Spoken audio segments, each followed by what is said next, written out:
వారిని కూడా వేదిక సభా ప్రాంగణానికి తీసుకురావాల్సిందిగా కోరుతున్నాం. కార్యకర్తలు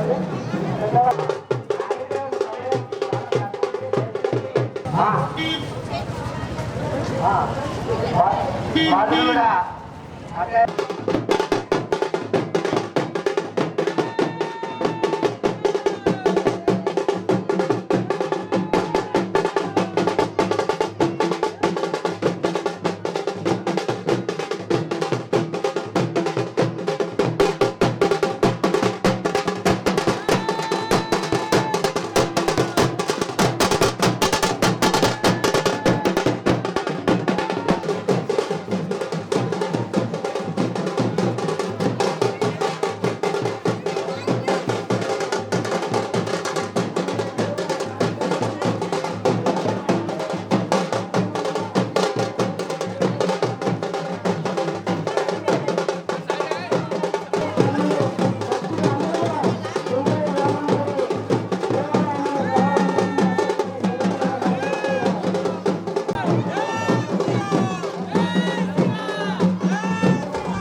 జై శ్రీరామ్, జై శ్రీరామ్.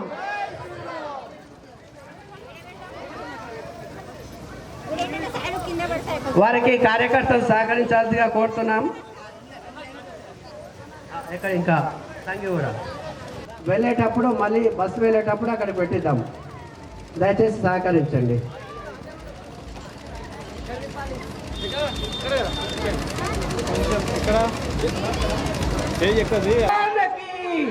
మరి వారం రోజులుగా మహిళలు కూడా ఉత్సాహంగా ఇలాంటి కార్యక్రమాలు జరుపుకోవాలంటే మళ్ళీ 100 సంవత్సరాలు ఎదురు చూడాలి మనం.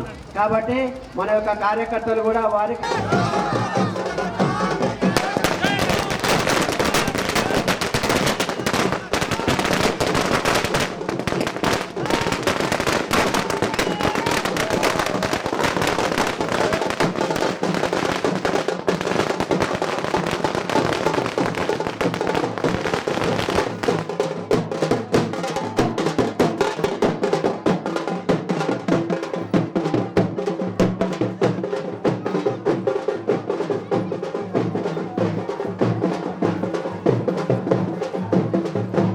కనిపించే విధంగా మేము కూడా ఇలా చేస్తామని తీసుకొస్తున్నటువంటి కార్యకర్తలు, గ్రామ పెద్దలు అందరికీ కూడా మన యొక్క చెన్నకేశవ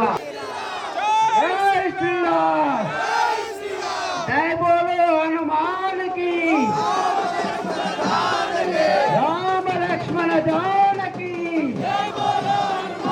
మన యొక్క సభా ప్రాంగణం దిక్కులు పిక్కటిదేలా అటు 10 కిలోమీటర్లు ఇటు 10 కిలోమీటర్లు మన యొక్క శబ్దం వినపడేలాగా అందరం ఒకసారి జై శ్రీరామ్. సంగీగూడ గ్రామస్తులు మళ్ళీ చెప్తున్నాం, సంగీగూడ గ్రామస్తులందరికీ కూడా దేవాలయ కమిటీ తరఫున అలాగే హిందూ సమ్మేళన తరఫున ఆహ్వానం పలుకుతున్నాం.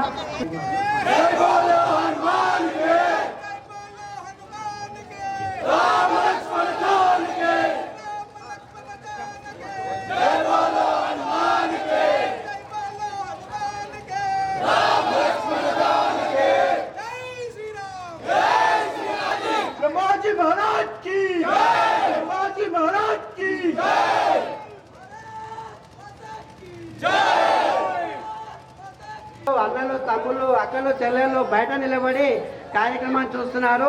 మా యొక్క విన్నపం మీరందరూ కూడా మీ గ్రామంలో జరిగినటువంటి కార్యక్రమం దయచేసి అందరూ కూడా లోపల రావాల్సిందిగా మేము కోరుతా ఉన్నాం. తప్పకుండా అందరూ ఎవరు కూడా బయట నిలబడద్దు. లోపల 1000 మాదిరిగూడ, పెద్దగోల్కొండ, కోశెట్టిగూడ, కొత్తగూడ అందరికి కూడా సాధారణంగా ఆహ్వానం పలుకుతూ ఉంది. హిందూ సమ్మేళన సమితి ఈ యొక్క కార్యక్రమానికి సహకరించినటువంటి అందరూ కూడా మా కార్యక్రమంలో పాల్గొనాల్సిందిగా కోరుతా ఉన్నాం. ఎక్కడైనా వ్యవస్థలు ఉంటే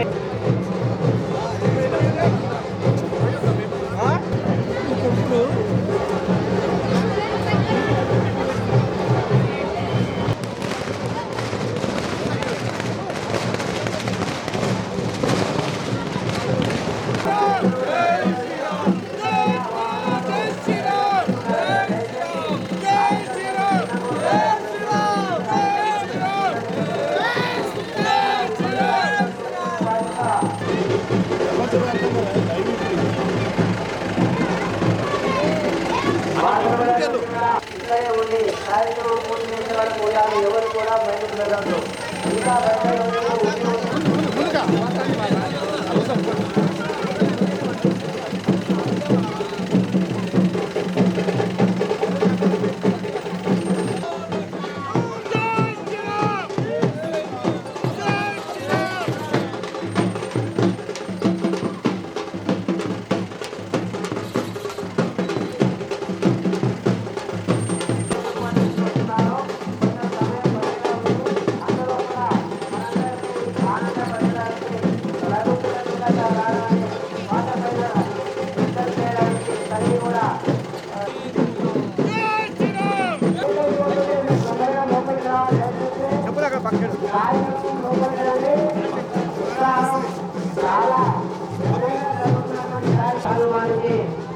అక్కడ పూజ జరుగుతుంది.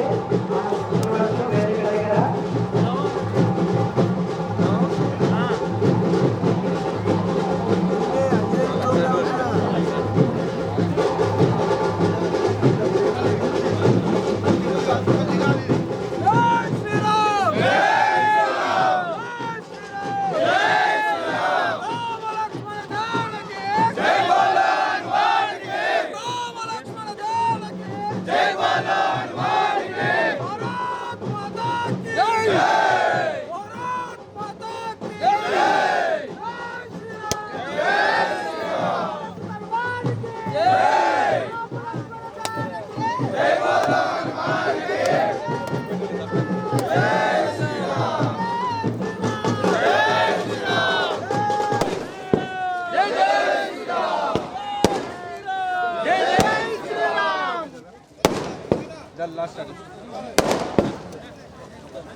లక్ష్మణ జానకి జై బోలో హనుమాన్ కి రామ లక్ష్మణ జానకి జై బోలో హనుమాన్ కి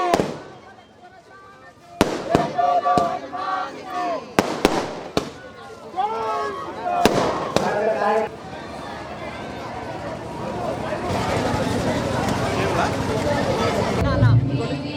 వివిధ గ్రామాల ఉపాధ్యక్షులు అనుకున్నాం రావచ్చు.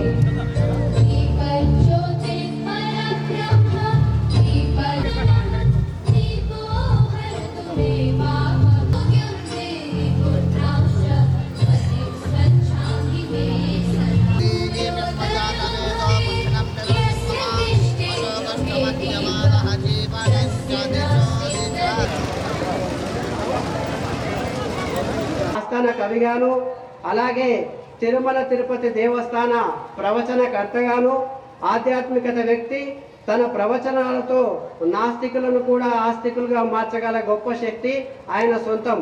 వారు మరెవరో కాదు, ఈనాటి మన హిందూ సమ్మేళన కార్యక్రమానికి అతిథిగా విచ్చేసినటువంటి శ్రీ శ్రీ శ్రీ ఆచార్య గౌరవ స్వామి గారు. వారిని కూడా మన యొక్క హిందూ సమ్మేళన సమితి దేవాలయ కమిటీ ద్వారా సాదరంగా ఆహ్వానిస్తున్నాం. అలాగే మనకి గౌరవ అతిథిగా అక్క మన మధ్యలో కూర్చున్నారు శ్రీ మడపతి పరమేశ్వరి గారు. వారు త్రినేత్ర ఫౌండేషన్ని నెలకొల్పి మహిళలు అన్ని రంగాల్లో దూసుకొని ముందుకు పోగలని నిరూపిస్తూ తన ఫౌండేషన్ ద్వారా జాబ్ మేళాలు నిర్వహించి ఉద్యోగ అవకాశాలు కల్పిస్తూ సమాజానికి తనదైన వంతు సేవను అందిస్తూ ప్రముఖ పుణ్యక్షేత్రం అయినటువంటి శ్రీ శ్రీ శ్రీ వెండికొండ సిద్ధేశ్వర స్వామి వారి ఆలయ ధర్మకర్త శాశ్వత ట్రస్టీ శ్రీ మడపతి నరేంద్ర గారి ధర్మపత్ని అటువంటి శ్రీ మడపతి పరమేశ్వర్ గారిని కూడా మన యొక్క కమిటీ ద్వారా సాదరంగా ఆహ్వానిస్తున్నాం. ఆ తర్వాత మనకి ఇటువైపు ఉన్నవాళ్ళు శ్రీ కట్టా రాజగోపాల్ గారు. వారు ఆర్ఎస్ఎస్ తెలంగాణ ప్రాంత ప్రచారంగా బాధ్యత నిర్వహిస్తూ మనందరికీ మార్గదర్శనం చేయడానికి ప్రధాన వక్తగా విచ్చేశారు. వారికి కూడా మన కమిటీ తరఫున ఆహ్వానం పలుకుతున్నాం. ఇక మనందరికీ చిరపరిచితులు మన గ్రామాలనే కాదు, మన యొక్క దాదాపు మాననీయ సంఘ చాలకులు మనకు మొదట్లో కూర్చున్నారు. మనందరికీ తెలుసు మహేశ్వరం బాగ్ అంటాం. ఇది హయత్ నగర్ పెద్దాంబర్పేట్, వీరపట్నం, మంచాల, యాచారం, కందుకూరు ఇలా చెప్పుకుంటూ పోతే ఒక 10 మండలాలు, ఎన్నో వందల గ్రామాలకి ఈరోజు స్వయం ఆయన మనందరికీ చిరపరిచితుడే. వారు ఐఐటిలో స్వచ్ఛందంగా పదవి విరమణ చేసి మొత్తం వారి యొక్క జీవితాన్ని మన యొక్క రాష్ట్రీయ స్వయం సేవక సంఘ్కి అంకితం చేస్తూ వేలాది మంది స్వయం సేవకులను తయారు చేసినటువంటి గొప్ప వ్యక్తి. అటువంటి ఆధారంలో మన గ్రామాల వెల్కమ్ మన కార్యక్రమానికి అధ్యక్షత వహించినటువంటి శ్రీ గుర్రం అనంతరెడ్డి గారు ఒక 2 మాటలు మాట్లాడాల్సిందిగా కోరుతా ఉన్నాం. మాజీ మెంబర్లకు, ఉప సర్పంచ్లకు, సొసైటీ డైరెక్టర్లకు, అమ్మలకు, అక్కలకు అందరికీ నా ఒక నమస్కారాలు. హిందూ సమ్మేళనాన్ని ఈరోజు చిన్నగోల్కొండలో నిర్వహించడం పెద్ద గౌరవకారణం ఉంది. మల్లెడ్డి బలవంత్ రెడ్డి గారు ఈ ఊర్లో సెంటర్లో ఉంటే బాగుంటుందని మన 6 గ్రామ పంచాయతీలకు కలిపి ఇక్కడ పెట్టింది. ఇప్పటి నుంచి ఏ కార్యక్రమం చేసినా హిందువులో మనతో ఒక మాట మీద ఉండి చేస్తే ఎంతో బాగా అనిపిస్తుంది. ప్రతి కార్యక్రమానికి మేము కూడా అండగా ఉంటాం. ఇప్పటి నుంచి ఏ కార్యక్రమం చేసినా ప్రతి ఒక్కరూ ధైర్యంగా ముందుకు వచ్చి సహకరించాలి. ఏదైనా చిన్నగోల్కొండ గ్రామంలో ఏ కార్యక్రమం చేసినా చిన్నగోల్కొండ గ్రామస్తుల ఉండి 6 గ్రామ పంచాయతీలు కలిపి పెద్ద ఎత్తున మనం ఏ కార్యక్రమం చేసినా ఇదే విధంగా చేయాలని కోరుకుంటున్నాను. మీ అందరికీ నమస్కారం. స్వాగతం పలుకుతూ ప్రతి కార్యక్రమానికి ఎప్పుడైనా ఈ 6 గ్రామ పంచాయతీలు కలిసికట్టుగా పనిచేయాలని కోరుతూ ఇద్దరితో ముగించుకుంటాను. స్వామీజీకి చప్పట్లు కొట్టండి. స్వామీజీకి చాలా సన్మానం. ఆ తర్వాత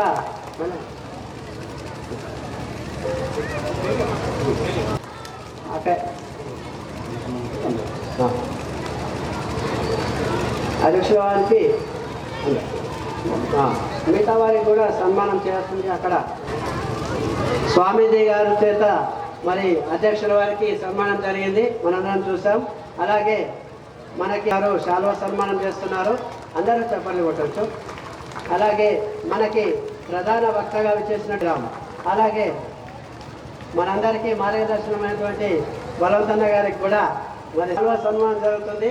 అందరం కూడా చప్పట్లతో ఆహ్వానం పలకాలి. జై శ్రీరామ్ పలకాలి. ప్రతి ఒక్కరికి తెలిసినటువంటి విధానాన్ని పాట రూపంలో చెప్పినటువంటి చిన్నారులు మనందరికీ మార్గదర్శనం.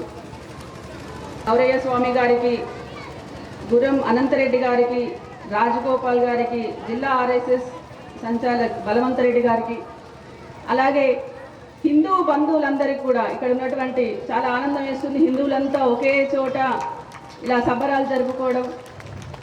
రాష్ట్రీయ స్వయం సేవక్ సంఘ్, మా హస్బెండ్ కూడా ఆర్ఎస్ఎస్ అవే భావాలు ఉన్న వ్యక్తి. ఒకటి మాత్రం చెప్పగలను, ఆర్ఎస్ఎస్ ఉన్నవాళ్ళు వాళ్ళ ముందు 100 కోట్లు పెట్టి తప్పు చేయమన్నా చేయరు. అది నేను గత 25 సంవత్సరాల నుంచి ఆయన చూస్తూ ఉన్నాను కాబట్టి నాకు అది ఆర్ఎస్ఎస్ వాళ్ళ మీద మంచి గౌరవమైన అభిప్రాయం ఉంది.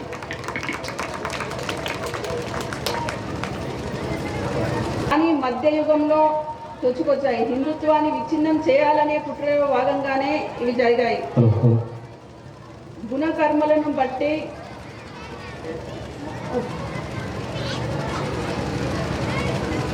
గుణకర్మలను బట్టి 4 వర్ణాలు ఏర్పడ్డాయి. కులం కన్నా గుణం గొప్పదని నేను భావిస్తాను. మనము సామూహిక ఉత్సవాలు జరుపుకోవడం మరియు మనం వినాయక చవితి జరుపుకుంటాం. దానిలో వినాయక చవితి ఉత్సవాలు కానీ, సామూహిక కళ్యాణ, ఇప్పుడు మన శ్రీరామ కళ్యాణం జరుపుతాం. ఇలాంటివన్నీ జరిపి మనం ఒకే చోట అందరం కూర్చొని ఇలా అందరూ జరుపుకోవడం ద్వారా, తర్వాత ఉత్సవాలు, వ్రతాలు, కళ్యాణాలు, ఈ కార్యక్రమాలన్నీ జరపడం ద్వారా మన హిందుత్వంలో ఐక్యత అనేది ఏర్పడుతుంది. అలాగే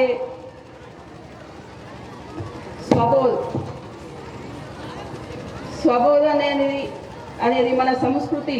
స్వబోధ అంటే మన గురించి మనం తెలుసుకోవడం మాత్రమే కాదు, మన సంస్కృతి గౌరవంగా జీవించడం. స్వదేశీ వస్తు వినియోగం పెరగాలి. ఇది మన దేశ ఆర్థిక వ్యవస్థను పెంచుతుంది. మనం లోకల్ వ్యాపారాలని ప్రోత్సహించాలి. చిన్న వ్యాపారం చేసుకునే వాళ్ళని, గ్రామీణ ఉత్పత్తులని సపోర్ట్ చేయాలి. ఉదాహరణ, ఇప్పుడు మనం ఎక్కడికైనా ఒక బ్రాండెడ్ షోరూమ్కి వెళ్తే వాళ్ళు 999 రూపాయలు అంటే ఈజీగా మనం డబ్బులు ఇచ్చి కొనిస్తాం. కానీ మనం ఎక్కడ రోడ్డు పక్కన అమ్ముకునే ఒక 10 రూపాయలు కొత్తిమీర కట్ట అంటే దాన్ని 5 రూపాయలకి ఏమని అడుగుతాం మనం. అది కాకుండా మనం రైతులను ప్రోత్సహించి అక్కడ మనం బార్గెనింగ్ చేయలేము. వాళ్ళు ఎంత ప్రైస్ పెడితే అంత ప్రైస్ మనం మాట్లాడకుండా ఇచ్చేసి వస్తాం. కానీ రైతుల దగ్గరికి వెళ్ళేసరికి మనం వాళ్ళు గత 3 నెలల నుంచి ఒక పంట పండాలంటే 3-4 నెలలు కష్టపడాలి. అలాగే వాళ్ళు ఫిజికల్గా మెంటల్గా చాలా ఇబ్బంది పడాల్సి వస్తుంది. ఆర్థికంగా కూడా వాళ్ళు చాలా ఇబ్బందులు ఎదుర్కొంటారు. ఇవన్నీ ఎదుర్కొని పంట పండిన తర్వాత దానికి ధర నిర్ణయించే హక్కు వాళ్ళకి ఉండదు. మనం మధ్యలో దళారీ వ్యవస్థ ఉంటుంది, చాలా ఇబ్బందులు పడతారు. కాబట్టి మనం రైతుకు సపోర్ట్ చేయాలంటే మనం ఇలాంటివి మనకు చుట్టుపక్కల దొరికేటువంటి మనకు అందుబాటులో ఉండేటువంటి అంటే మనం సూపర్ మార్కెట్స్ కానీ అవన్నీ తగ్గించి ఇక్కడ మనకు అందుబాటులో ఉండేటువంటి రైతులని ప్రోత్సహించాలని నా యొక్క అభిప్రాయం. మన పండుగలు సాంప్రదాయాలు ముందు తరాల వారికి అందించాలి. కొత్తగా ఇప్పుడు స్టార్టప్ ఆవిష్కరణలు కానీ ముందుకు రావాలి. ముఖ్యంగా యువత మన ప్రతిభను విదేశాలకు కాకుండా మన దేశానికి అంకితం చేయాలి. దేశం మనకి ఏమి ఇచ్చిందని కాకుండా దేశానికి మనం ఏమి ఇస్తున్నామని ఆలోచించాలి. మనం బ్రెయిన్ కాదు బ్రెయిన్ గెయిన్ అవ్వాలి. యువత మారితేనే దేశం మారుతుంది. ఇప్పుడు స్వదేశీ అనేసరికి మనం ముఖ్యంగా ఆడవాళ్ళందరం చీరలు అంటే అందరికి ఇష్టమే చీరలు కొంటుంటాం. కానీ కొంచెం చేనేత అంటే ఇప్పుడు పద్మశాలి వాళ్ళని ప్రోత్సహించినట్లయితే మనం ఒక చీర కొనడం ద్వారా వాళ్ళ మొహంలో చిరునవ్వు అనేది వస్తుంది. ఎందుకంటే వాళ్ళకి చాలా హెల్ప్ అవుతుంది. వాళ్ళు కూడా చాలా ఇబ్బంది పడుతుంది. నేను మా నల్గొండ డిస్ట్రిక్ట్ పోచంపల్లి దగ్గరలోనే మా ఊరు. వాళ్ళ సమస్యలు ఏంటి, వాళ్ళ ఇబ్బందులు ఏంటి నాకు తెలుసు. మనము చేనేత వస్త్రాలను కూడా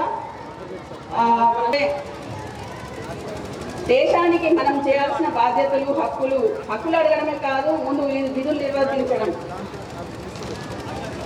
ఓటు వేయడం మన హక్కులు దేశ భవిష్యత్తు నిర్ణయిస్తుంది మనం ఓటు వేయడం ద్వారా. అయితే ఇప్పుడు యువ విశ్వవిద్యాలయం శిశు మందిర్ కూడా నేను ఆర్థిక సహాయం అందించడం జరిగింది త్రినేత్ర ఫౌండేషన్ ద్వారా. శిశు మందిర్లో చదువుతో పాటు సంస్కారం కూడా దొరుకుతుంది. తల్లిదండ్రులను గౌరవించాలి అనేది పిల్లలకు చిన్నప్పుడే మనం అక్కడ అందిస్తారు. వాళ్ళు ప్రతి స్త్రీని కూడా మాతాజీ అని పిలవడము వాళ్ళకి అక్కడ నేర్పిస్తారు చిన్నప్పటి నుంచి. యువత ఒక విషయం గుర్తుంచుకునేది ఏంటంటే విదేశాలను ఇప్పుడు జాబ్ చేయడం ద్వారా అక్కడ వాళ్ళ ఆర్థిక వ్యవస్థ బలపడుతుంది. కానీ మన దేశానికి ఎటువంటి ఉపయోగం లేదు. పని అనేది చిన్నదా పెద్దదా కాదు. ఇప్పుడు డాక్టర్ పని ఎంత గొప్పదో కూలి పని కూడా అంతే గొప్పది. మనం ఇప్పుడు విదేశాలకి మన పిల్లలు విదేశాలకు వెళ్ళి రకరకాల పనులు చేయడానికి మొహమాట పడరు. కానీ అదే ఇక్కడ ఇండియాలో ఏ పని చేయాలన్నా నామోషి ఫీల్ అవుతారు.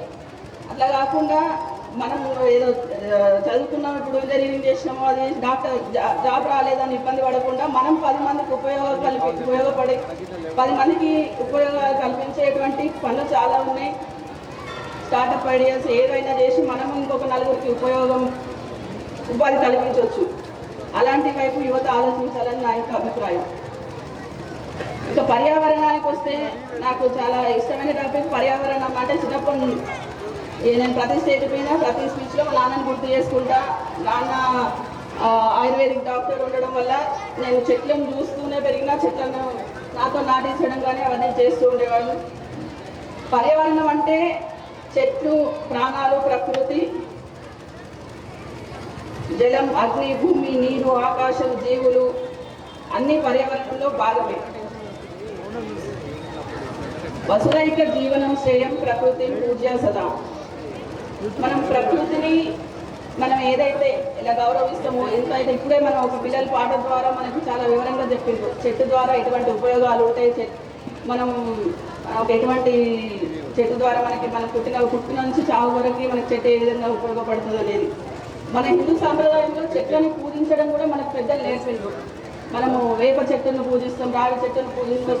దాని వెనకాల ఉన్నటువంటి సైంటిఫిక్ రీజన్స్ పిల్లలకి చెప్పడం ద్వారా ఆటోమేటిక్గా మూఢనమ్మకాలను కాకుండా ఇప్పుడు కడపకు పసుపు రాయమంటే అదేదో వాళ్ళకి అది అర్థం కాదు, యాంటీబయాటిక్ అని చెప్తే అర్థమవుతుంది. ఇప్పుడు యువతకి అర్థమయ్యేలాగా గుడికి ఎందుకు రావాలి అని అడుగుతారు. గుడికి కోరికల కోసం మనం కోరికలు లిస్ట్ చెప్పుకోవడం కోసం ఎగ్జామ్ పాస్ అయ్యే ముందు గుడికి వెళ్ళడం అలా కాకుండా మనం గుడి ప్రాంగణంలో మనం చెప్పులు వదిలిపెట్టి అడుగు పెట్టినంతనే మనకి ఆజ్ఞా చక్రాలు అనేటివి యాక్టివ్ అవుతాయి. దానివల్ల హెల్త్ చాలా బాగుంటుంది. మనం గుళ్ళో కూర్చొని ఒక 5 నిమిషాలు మెడిటేషన్ చేయడం ద్వారా ఆరోగ్యం చాలా మైండ్ బాగుంటే ఆరోగ్యం కూడా బాగుంటుంది. ఇలా సెల్ ఫోన్ అంటే మనం మంటని వంట చేయడానికి వాడచ్చు, వాళ్ళు కలుపుకోవడానికి వాడచ్చు అనేది మన సెల్ ఫోన్ని మంచి విషయాలు నేర్చుకోవడానికి కూడా వాడచ్చు. ఆ దృష్టికోణంలో వాళ్ళని మంచి విషయాలు నేర్పించవచ్చు. ఇప్పుడు ప్రతి నియోజకవర్గంలో కూడా ప్లాస్టిక్ వాడకాన్ని ప్రభుత్వం దాన్ని తీసుకొని ఇప్పుడు ప్లాస్టిక్ ఎక్కడైతే తక్కువగా ఉంది ఇంకో గ్రీనరీ పెంచి తగ్గిస్తామో వాళ్ళకి కుటుంబం అంటే మన భారతదేశ కుటుంబ వ్యవస్థ చాలా బలమైనది. ఇప్పుడు మనం ఒక ఉపాధి కానీ ఒక భగత్ సింగ్ కానీ ఒక సుభాష్ చంద్రబోస్ కానీ వీళ్ళందరూ మనకి ఉన్నారంటే వాళ్ళకి వాళ్ళ తల్లిదండ్రుల తల్లి యొక్క వాళ్ళు చెప్పినటువంటి ధైర్యం వాళ్ళ పెంపకంలోనే ఉంటుంది. కాబట్టి మన కుటుంబ వ్యవస్థ ఎంత బలం చాలా చెప్పేవారు. అప్పటికీ నాకు ప్రతి జీవితంలో ప్రతిసారి చాలా విషయాలు ఉపయోగపడతాయి. వాళ్ళు చెప్పినటువంటి మనకి అంత టైం లేదు. సీరియల్లో పెద్దవాళ్ళు ఉండిపోయారు, టీవీ సెల్ ఫోన్లో పిల్లలు ఉండిపోయారు.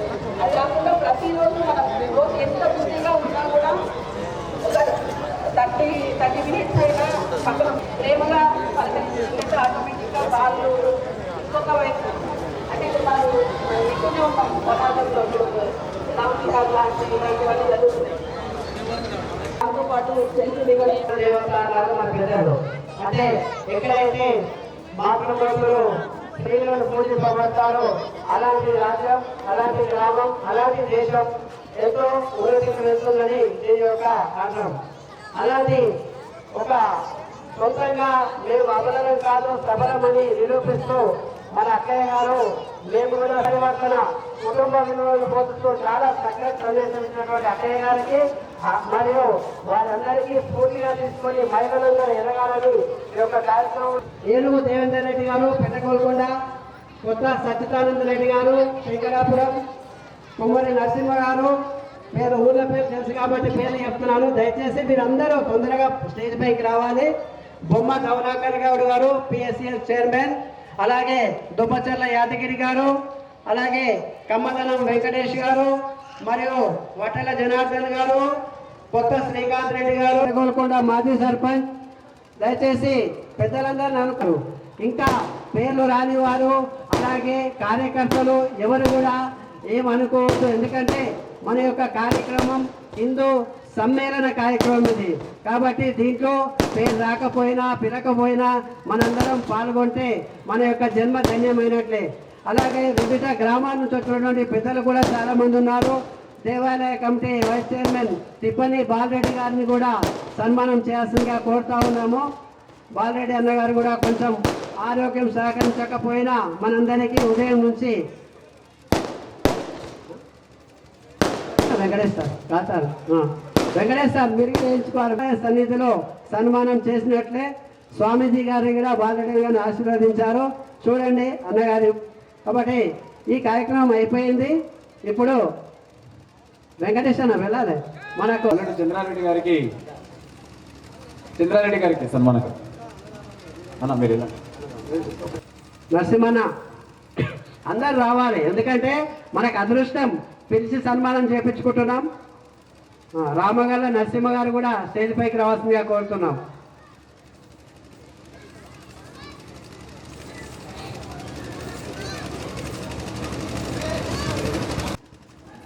తిప్పని రామరెడ్డి గారు, మాజీ ఉప సర్పంచ్ హోటల భిక్షపతి గారు కూడా స్టేజ్ పైకి రావాల్సిందిగా కోరుతున్నాం. అదే యాదగిరి వచ్చింది. మన యొక్క స్టేజీ అంటే రకరకాలుగా మన యొక్క కార్యక్రమానికి సహాయ సహకారాలు మరి శ్రమించి ఈ యొక్క కార్యక్రమం దిగ్విజయం కావడానికి పాల్గొన్నటువంటి వీరందరూ కూడా మనకి ఆదర్శం. మన గ్రామాల ప్రజాప్రతినిధులు మనందరి ముంగట సన్మానం చేయించుకోవడం కూడా వారి యొక్క అదృష్టంగానే భావించాలి. జై శ్రీరామ్. ఇంకా కూడా పేరు రాకపోయినా మళ్ళీ మన్నించాలి. ఎందుకంటే కార్యక్రమం అనేది మన హిందుత్వం సంబంధించిన కార్యక్రమం కాబట్టి అందరూ కూడా దీన్ని మన కార్యక్రమంగా భావించి చేసుకుందాం.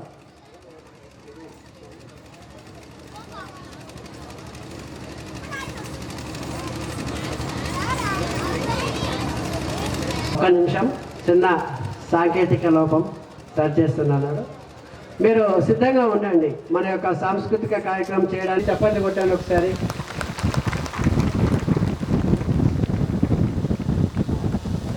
దయచేసి కార్యకర్తలందరూ గుర్రం అనంతరెడ్డి గారు అలాగే వారి యొక్క కుమారుడు గుర్రం విక్రమ్ రెడ్డి, మనందరికీ తెలుసు యువకులని ఎప్పటికప్పుడు ఉత్సాహపరచడానికి కొన్ని సంవత్సరాలుగా విక్రమ్ రెడ్డి గారు మన యొక్క స్కూలుకు సంబంధించి అలాగే గుడికి సంబంధించి ఎన్నో కార్యక్రమాలు చేస్తూ ఉన్నారు చిన్న గోల్కొండలో. వీరందరూ యువతకి ఆదర్శం వారు. అలాగే గౌతమ్ యాదగిరి గారు మరియు వీరందరి సమక్షంలో మన ప్రత్యేకంగా ధన్యవాదాలు తెలియజేస్తున్నాము.